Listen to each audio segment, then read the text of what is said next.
Reza Aslan is a scholar, as you're about to find out, and Fox News is about to find out. He's written about many of the different religions. He's written the book Zealot, The Life and Times of Jesus of Nazareth. Well, it's a historical account of Jesus. It's fascinating. I'd like to know what's in it, but I don't get much of a chance when he goes on Fox News Channel because they're not going to ask him what's in the book. They're going to ask him, how dare you? What do I mean? Watch. Reza Aslan was a Christian but converted back to the faith of his forefathers. It's Islam. He has now written a book about Jesus. The book has become controversial as it calls into question some of the core tenets of Christianity. Clarify, you're a Muslim, so why did you write a book about the founder of Christianity? Well, to be clear, I am a scholar of religions with 4 degrees, including one in the New Testament and fluency in Biblical Greek, who has been studying the origins of Christianity for 2 decades, who also just happens to be a Muslim. That was a great beginning. Okay, you're a Muslim writing about our prophet? What are you doing? What are you thinking? But wait a minute, that's not how academics works. It's not like they say, all right, Christians, you go over there, you write about Jesus. Muslims, go ahead and mount Muhammad. Jews, you're left with Moses. Good luck. Okay. That's not how, of course, academia works. But Fox News doesn't know or care to know how that works. They're not interested in facts. All they do is look at it from their perspective. Their perspective is we bring in people who have a certain bias, and then we put that bias on air. So I assume Reza Aslan does the same thing. He's a Muslim, must be biased in favor of Islam, so he probably writes a book from that perspective. I got news for you. He's not Fox News Channel. He actually cares about the facts. Now you think, well, that was pretty bad, right? That went on for 9 minutes. We're going to give you short snippets of it, but it was unbelievable that she kept going back to it and back to it. Here's the second one. So it's not that I'm just some Muslim writing about Jesus. I am an expert with a PhD in the history of religions. But I have been obsessed with Jesus. Though, it still begs the question, why would you be interested in the founder of Christianity? Because it's my job as an academic. I am a professor of religion, including the New Testament. That's what I do for a living, actually. I find the question awesomely stunning. I'm agnostic. I'm interested in Jesus. I like tacos. I mean, why can't I ask questions about Jesus? Why can't I be fascinated by that? But in their world, like, okay, you're either a believer and that's it, yeah, and then you take whatever the local pastor or one of our hosts told you was Christianity and you shove it down people's throats. Why would you be interested in this intellectual exercise and actually want to know the facts? Fox News is flummoxed by a curiosity over history and facts. It continues. Just to be clear, this is not some attack on Christianity. My mother is a Christian. My wife is a Christian. My brother-in-law is an evangelical pastor. Anyone who thinks that this book is an attack on Christianity has not read it yet. But I want to read you some quotes from some people who are criticizing you. So I love that beginning. So now, I'm done criticizing you, which, by the way, is not true. She's going to come back to it at the end again. So I'm going to move on to people. I don't know, look, there's a guy from a newspaper, and then there's a guy off of Twitter. I'm just going to keep reading criticism. Why don't you ask what's in the book? And isn't it true that you're going to do propaganda for Muslims? Well, that's where we're headed. Let's watch. One from John Dickerson, who has written an op-ed piece on FoxNews.com, and he says, it's not a historian's report on Jesus. Is it an educated Muslim's opinion about Jesus? He says its conclusions are long-held Islamic claims, namely that Jesus was a zealous prophet type who didn't claim to be God. Well, that's actually not what Islam claims about Jesus. My book about Jesus overturns pretty much everything that Islam also thinks about Jesus as well. And to be clear, I just want to emphasize this one more time. I am a historian. I am a PhD in the history of religions. This isn't a Muslim opinion. This is an academic work of history, not about the Christ or about Christianity for that matter. It's about a historical man who walked the earth 2,000 years ago in a land that the Romans called Palestine. How are your findings different from what Islam actually believes about Jesus? Well, Islam doesn't believe that Jesus was crucified, first of all. Islam believes in the virgin birth. I mean, Jesus was most definitely crucified, and my book does question the historicity of the virgin birth.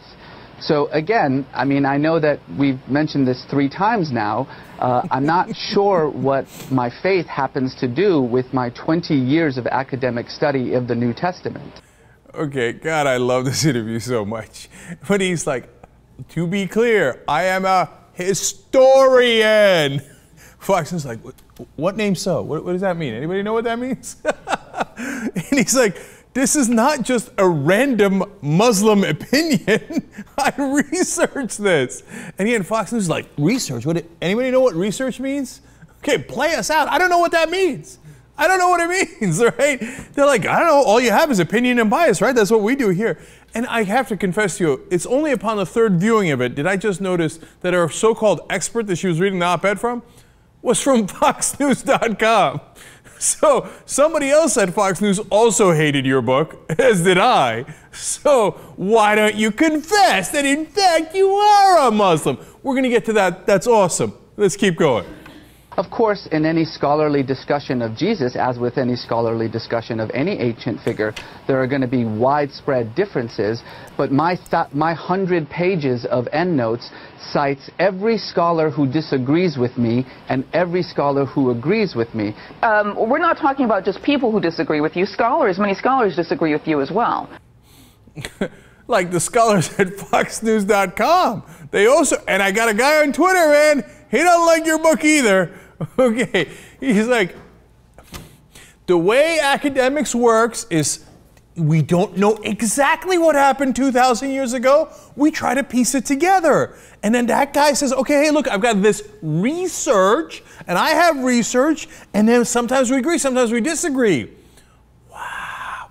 She's like, yeah, all right, but let's get back to the fact that you're a Muslim. Watch.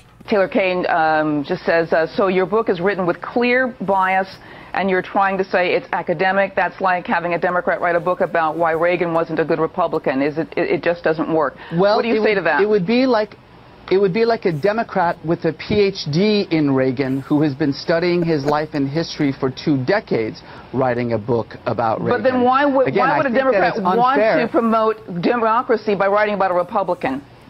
I see that the point is that... Ma'am, may I just finish my sentence for a moment, please? I think that the fundamental problem here is that you're assuming that I have some sort of faith-based bias in this work that I write. I write about Judaism, I write about Hinduism, I write about Christianity, I write about Islam. My job as a scholar of religions with a PhD in the subject is to write about religions. He's trying to be as clear as he can possibly be. That would be like a Democrat with a PhD in Reagan. Okay, and he's right. She can't get past the fact that he might have a faith-based bias. Why? Because she has a faith-based bias. The entire network has a faith-based bias. Her name is Lauren Green, by the way, and I have never seen an interview that bad. Even on Fox. Did you notice what she said in the middle there? That'd be like a Democrat writing a book about Reagan, and how would they understand how to promote democracy? What?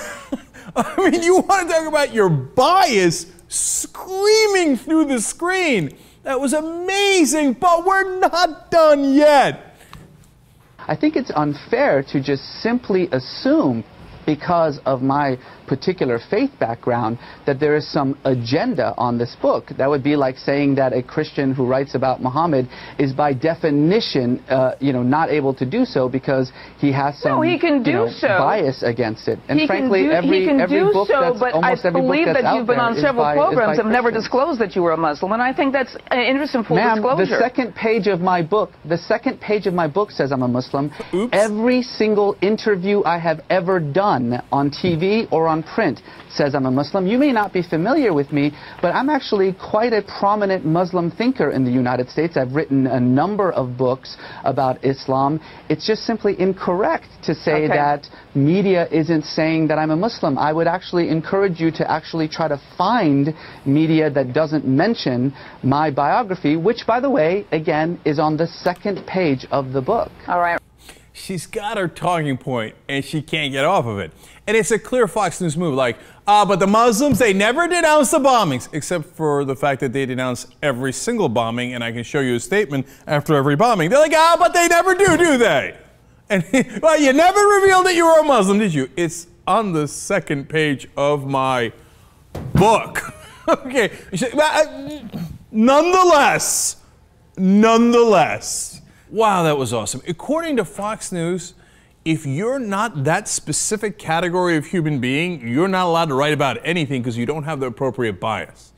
Now, does that mean that men cannot write books about women? Interesting. Does that mean that men cannot write legislation about women? Would Fox News care to agree with that?